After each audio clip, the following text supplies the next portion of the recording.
Hi everyone, I'm Dr. Arpit Shantagiri, henceforth referred to as Api. Hi everyone, I'm Dr. Sai Sangeetha, henceforth referred to as Puppy. Radiology is a big subject, X-rays, CT scans, MRIs, but with you it feels easy and comforting. We're a team forever. We'll study everything together. Let's pick a topic, find the main points, then take a little break for a sweet moment. And after we get through a tough part, we'll high-five and celebrate. When studying gets hard, you help me stay calm with a cup of coffee too. And you make things exciting.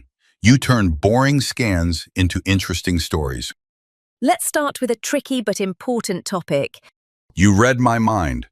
Let's start with PTBD, and after the discussion, let's have a small quiz to test it out. So puppy, the red dot represents a stricture. Do you know what to do next? A PTBD or an ERCP? No, Appy, I don't know. Okay. Alright guys, let us help out puppy here to understand when to do a PTBD, when to do an ERCP. What are the steps of PTBD, when to do a unilateral, when to do a bilateral, and what are the contraindications of PTBD. Now before we dive into PTBD, let us understand a little bit of the anatomy of the bile ducts. Now here is a representative diagram of the intrahepatic biliary radicals as well as the extrahepatic. We can see here that the right anterior duct and the right posterior duct join together to form the right hepatic duct here at the level of right secondary confluence. The left medial duct and the left lateral duct join to form the left hepatic duct at the level of left secondary confluence. The left and the right hepatic duct, they join together to form the common hepatic duct at the level of primary confluence. The common hepatic duct receives the cystic duct and forms the common bile duct, which joins with the pancreatic duct to drain bile into the ampulla of Vater.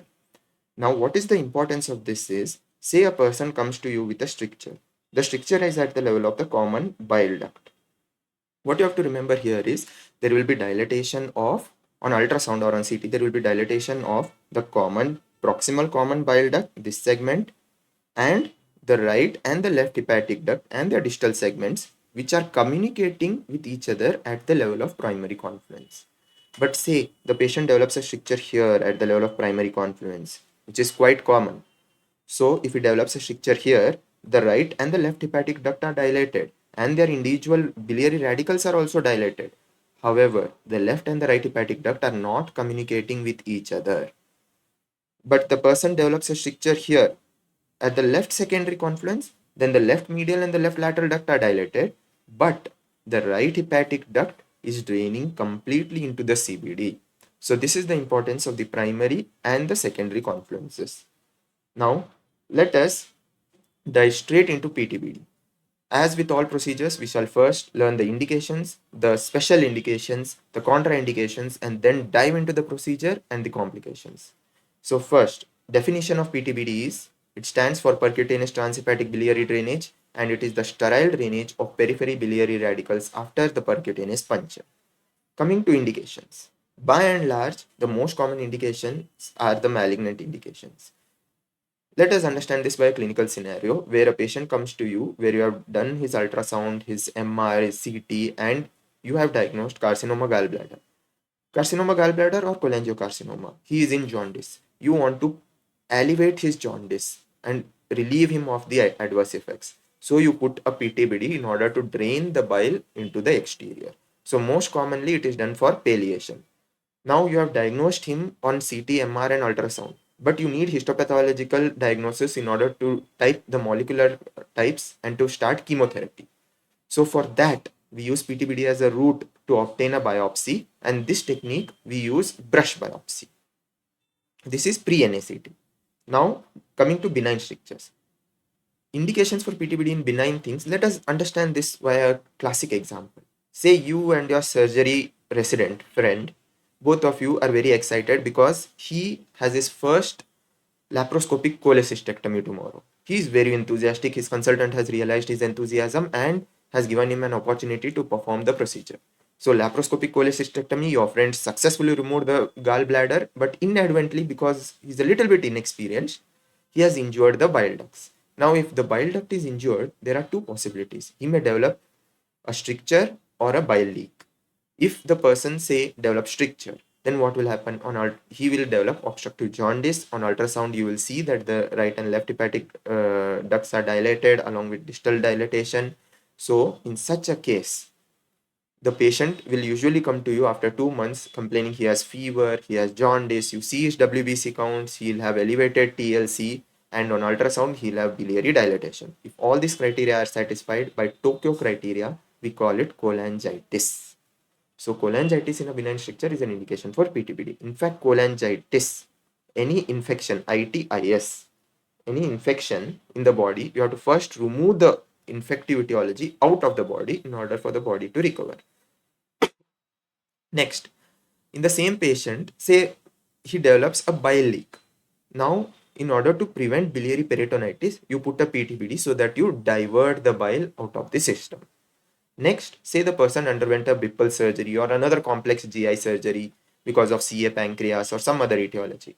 Then the endoscopist does not have a route to reach the ampulla or the common bile duct or the common hepatic duct, whichever he has resected. In such conditions, for the dilatation of the hepatico-jejunostomy site, you have to go via PTBD. Next, this is a favorite question. When to do you PTBD in an undilated system?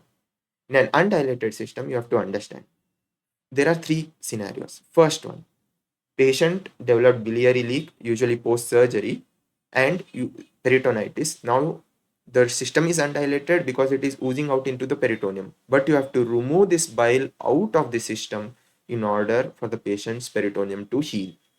Next, as I've already explained, patient comes to you in cholangitis. Let it be due to any etiology. He may have primary infective cholangitis. It may be ascariasis or some other bacterial infection or post-surgery or any complication of any procedure. Patient is in cholangitis. You see the ultrasound. You see that the patient has fever, elevated TLC, ultrasound, dilated bile radicals. You have to put in a PTBD in order to elevate the jaundice. Next, your gastroenterology resident friend, he did his ERCP. On his way out, he did a last check run on the liver to see the bile ducts. And you can see, and he saw that there was retainment of the contrast in the biliary radicals. Now, any foreign object you introduce into the body, it is a source of infection. So he has introduced contrast. Usually post ERCP, the contrast is drained out via the ampulla of water. But in this case, there was some amount of constriction or spasm of the biliary radicals, which led to retainment of contrast. So in such a case, you have to put in a PTBD in order to drain this contrast and prevent infection. This is a prophylactic procedure in this scenario. Next, when do you do a bilateral PTBD? The first thing I told you, the importance of primary confluence. Here, if the primary confluence is involved, then both the left and the right hepatic ducts are dilated, and in such a case, they are non-communicating with each other. So, in a bismuth 2 and beyond stricture, that is a hilar stricture, you do a bilateral PTBD. Second, you do a unilateral PTBD for a patient in cholangitis, but the infection is not controlled. So in uncontrolled infection, you do bilateral PTBD. Then third, say the patient there is involvement of the right secondary confluence, the left secondary confluence, as well as primary confluence. So these are isolated ducts. So whichever duct is dilated, you will have to put in a PTBD to drain that duct. Next, coming to contraindication. As such, there is no absolute contraindication of PTBD. There are only relative contraindications. There are only two.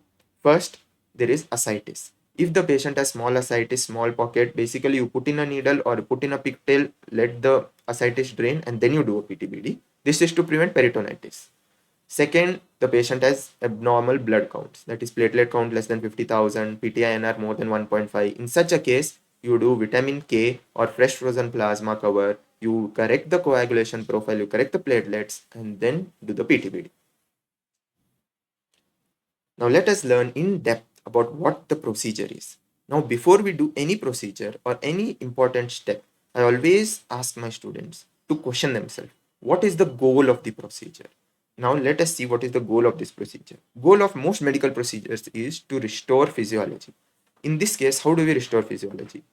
Basically, the bile has to be drained from the liver and be put into the D2 duodenum.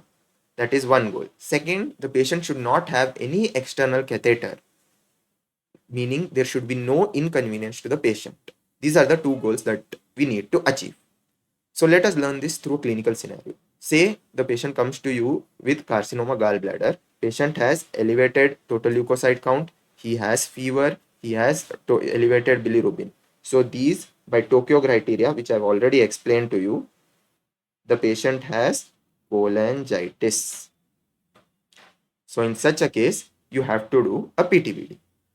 Now let us see how the catheter looks like first. This is the PTBD catheter. Distally, it has holes for drainage of bile, and proximally there is a knob that is present. This is for external drainage. Now the rule of thumb usually is that you have to go as close to the stricture as possible. Okay, this is a representative diagram where there was a stricture here in the CBD and a PTBD is placed via the right duct into the CBD and bile is draining in the opposite direction, meaning all this infected bile is being put out into this bag. Okay, now let us see an example where the patient has carcinoma gallbladder. You can see here represented by green that this is the carcinoma gallbladder that has infiltrated the liver up to the level of right hepatic duct. So now we have to do a right-sided PTBD. Now what are the steps? Basically you take a Vigon needle, you puncture the right side of the liver, that is the right hepatic duct or the right anterior or posterior, whichever is feasible. You puncture it under ultrasound guidance, then you pass a guide wire over the Vigon, then finally this yellow golden thing is the guide wire. Then finally you put the PTBD where it has holes here for bile, and this bile is being drained out and put into the bag. So let us ask ourselves, is the goal restored? No, physiology is not restored. What we have done basically is the infected bile that is being collected due to stagnation is being pulled out and it is put into the external bag. So the cholangitis is resolved, but the patient still has an external catheter that he has to take care of, that is pressing on his abdomen. So what do we do next? So next we do something known as internal external drainage. This is also known as ring biliary catheter. Let us see the diagram. Now here you can see here that this catheter has holes that are present at the distal end. These are to be placed in the D2 duodenum, and there are holes present in the mid catheter. These are to be placed in the biliary radicals where the stricture is present. So proximal to the stricture, these holes will collect the bile duct, will collect the bile and will put it in these holes which are present at the D2 duodenum. Another external knob is present because if the patient develops catheter block or develops cholangitis, then you can drain the bile out. This is the real picture where these holes are present to be placed in the duodenum and these holes are present to be placed in the bile duct. And this is the representative diagram where you can see that they have crossed the stricture that was present here. They have reached the duodenum and the bile which was being collected here in the liver is being directed into the D2 duodenum. If the patient develops cholangitis, then this cap will be open and the infected bile will come out. The steps remain the same. You already have a PTBD catheter in the right hepatic duct. You pass a guide wire within intraluminally, then remove the PTBD, then pass a ring biliary catheter. That is this. These holes are in the D2 duodenum. These holes are present at the level of stricture, so that bile is passed like this into the D2 duodenum. And last, you do a check run. This is a typical example of a check run where the left-sided PTBD has been attempted. These holes show contrast that are opacifying the dilated left biliary radicals, and these holes are present in D2 duodenum where you can see contrast here in the duodenum. Next, now again we ask ourselves, is physiology restored? The answer is no. Why no? because the patient still has an external tube that is present on his abdomen. But one part of physiology is restored, that the bile that is produced from the liver is being drained into the D2 duodenum. So that much is good. Now last, you have to remove the external catheter that is placed on the patient. What do? We do stenting. There are two types of stents, the plastic stents and the self-expanding metallic stents, stand for SEMS. The plastic stents are usually used for benign strictures and the SEMS are usually used for malignant strictures, which are metallic stents. This is because the patient in benign strictures usually undergoes dilatation and the stricture is elevated, so plastic stents are suitable there. Whereas metallic stents for malignant lesions, that is because the patient usually has malignancy incurable, so he has to undergo stenting for a very long time, so he needs a metallic stent that doesn't migrate as much. This is a typical example. There are three types of stent shown here. One is uncovered, one is fully covered, and one is partially covered stent. This is the example representative diagram where you can see that the PTBD catheter is removed and a SEMS catheter is placed. Now all the bile that is produced by the liver is drained into duodenum. Again, the procedures remain same. You first place a guide wire intraluminally through the ring biliary catheter, remove the ring biliary catheter, then put a SEMS over the guide wire, you pass a SEMS deploying system and then unsheath the stent as is shown here via the green. Now, this is a cause for celebration. We have restored the physiology. All the bile that is being produced by the liver is drained into the duodenum. There is no external bag that is present on the patient, that the patient's abdomen that he has to take care of. So the physiology is restored. Next, a common question that, sir, do we proceed a left-sided or a right-sided PTBD when both the ducts are dilated? What do we do, sir? Now here, there are many factors that must be considered. Let us see what a left and a right-sided PTBD means. This is a classic example where in the first example, we have seen that we have put a left-sided PTBD, meaning all the bile from the left ducts are being drained and put into the bag. This is a right-sided PTBD where the dilated right ducts, infected bile is being drained into the urobag. Now, when do we do what? In this case, I have shown that the stricture is present here in the common hepatic duct, meaning both the ducts are communicating with each other and at the level of primary confluence, and you can do both the procedures. So when do we do what? First, let us understand the difference. A left-sided PTBD is easier to perform. The patient is lying supine, easily you can reach the anterior abdominal wall. Whereas a right-sided PTBD is technically more challenging because it is located more laterally and posteriorly. Next, a left-sided PTBD, because the left lobe is smaller than the right and there is no gravity assistance, it drains less of the bile. Whereas a right-sided PTBD, because the right lobe is bigger than the left and when the patient stands there is gravity assistance, it drains more bile. Now coming to the operator, what you have to see here is the patient is lying supine, the image intensifier is present above the patient's abdomen. When you are performing a left-sided PTBD, both your hands lay on the anterior abdominal wall of the patients and are exposed to primary radiation. So there is more radiation to the operator's hand in a left-sided PTBD. Whereas in a right-sided PTBD, you approach posterolaterally. The patient is lying supine or you give a tilt and the II tube is present above the patient, but your hands are present out of the field. So there is less radiation to the operator's hand. Now a left-sided PTBD is more technically challenging for internalization, meaning you can see here in the left-sided PTBD, if I have to internalize this, I have to pass the guide wire like this, take a turn, then go into the CBD and finally reach the D2 duodenum. Whereas if I have to pass a guide wire here in the right-sided PTBD, I can easily go through here, take a small turn and reach here. So for internalization purpose, meaning the second step of the procedure, a right-sided PTBD is more easier to internalize. Next, coming to the patient preference. Now, if the patient has a Euro bag that is present on the anterior abdominal wall with catheter, he can easily take care of it. The PTBD bag requires cleaning and he has to maintain the proper hygiene of the catheter. That is very easy to perform. Whereas if it is present posterolaterally, then that's a little bit difficult to maintain.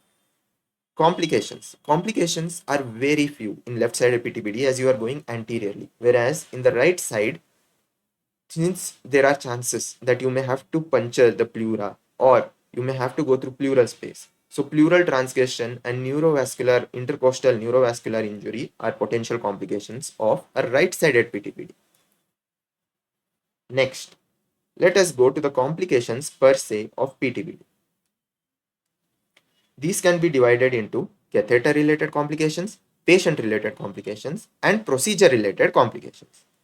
In catheter-related complications, the patient may not have any drain output, or there may be a leak. It means that the holes are present outside to the abdomen. For this, you can just push the catheter within so that all the holes enter the abdomen and the bile ducts and the biliary drainage is put out, or you can upgrade the catheter, meaning you started with an 8 French, now that is not draining, so now you put a 10 French by dilatation of the tract. Coming to patient-related complication, the patient may have pain, he may have hemophilia. Last, the procedure-related complications. In procedure-related complications, these are actually infrequently encountered, but they are documented. Bilioportal fistula, biliary peritonitis, biliopleural fistula. Basically, whatever you transgress during the procedure, they may develop a fistula. Next, there may be trauma to the liver capsule which may lead to hemoperitoneum. Post-PTBD hemophilia. Now, post-PTBD hemophilia needs special mention because this is quite frequent and my residents are usually very confused that what to do in such a situation. So, if the patient starts developing blood drain bile that is being collected into the urobag, you have to first stay calm. Tell the patient that this is quite normal for the first 2 days because it is a traumatic procedure. Patient has deranged coagulation profile because malignancy is the most common indication. So you have to be a little bit patient that, okay, during the first 1 to 2 days, you may develop bile that is tinged with blood. But say it goes more than first 2 days. Then if the patient is stable, then most likely it is a venous bleed, meaning you have injured a portal vein radical. So you cap the PTBD, wait for another 2 days, then still if he develops, then you have to take him on to a DSA cath lab and do embolization. But patient is unstable and is developing hemophilia, then it means that you have injured an artery, most likely. So immediately take the patient to CT angio, from there shift him to the DSA suite and do embolization. Another one important thing my residents usually forget is to check the coagulation profile. This must be done at every step by the resident, by the consultant, by everyone, because this is a usual common cause of hemophilia when nothing else is being explained. It is usually this. All you have to do is transfuse fresh frozen plasma, correct the platelet count, and the patient is fine. Now last, let us test ourselves. So the simple question is, what do we do next? Whether you do a PTBD or whether you do an ERCP. Say this is the patient. You can see here that the stricture is present at the level of right hepatic duct. The left ducts are not dilated. These are not dilated. And the right ducts are dilated. So what do we do? A PTBD or an ERCP? Yes, the answer is quite simple. You have to put in a PTBD because only the right ducts are dilated. So you can easily drain, and the right secondary confluence is also patent. This is the secondary confluence. So it is patent. So if you put in any of the right duct, all the right side of the liver will be drained. Next, we can see here that the stricture is present at the level of CBD. There is dilatation of the proximal CBD, there is dilatation of primary confluence as well as left-sided and right-sided bile ducts. So what do we do? A PTBD on an ERCP? Yes, the answer is simple. You have to go in for ERCP because it is quite easy. Here is the duodenum. It's quite easy to put a catheter here and cross the stent and then cross the obstruction, and then place a stent. Next, the same patient, he is present with distal CBD stricture, but now has fever, elevated TLC, elevated bilirubin. You do an USG, there is bilateral IHBRD, intrahepatic biliary duct dilatation. These. So what do we do? So This, by definition of Tokyo criteria, is cholangitis. And if the patient is in cholangitis, I have informed you previously that you have to always do PTBD. You can't do an ERCP here. If you do ERCP here, if you put a stent, then all the infected bile is being drained into the duodenum and will cause further infection. You have to put the infected bile out of the body in order for the patient to recover. So this is a staged procedure. Next, fourth.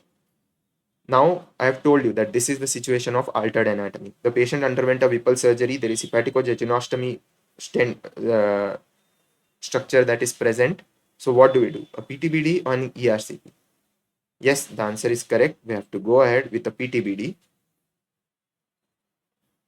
because your gastroenterology colleague will not be able to reach the jejunum via his scope and then navigate into the stricture. So you have to do a PTBD, then do internalization, then finally do AIIMS.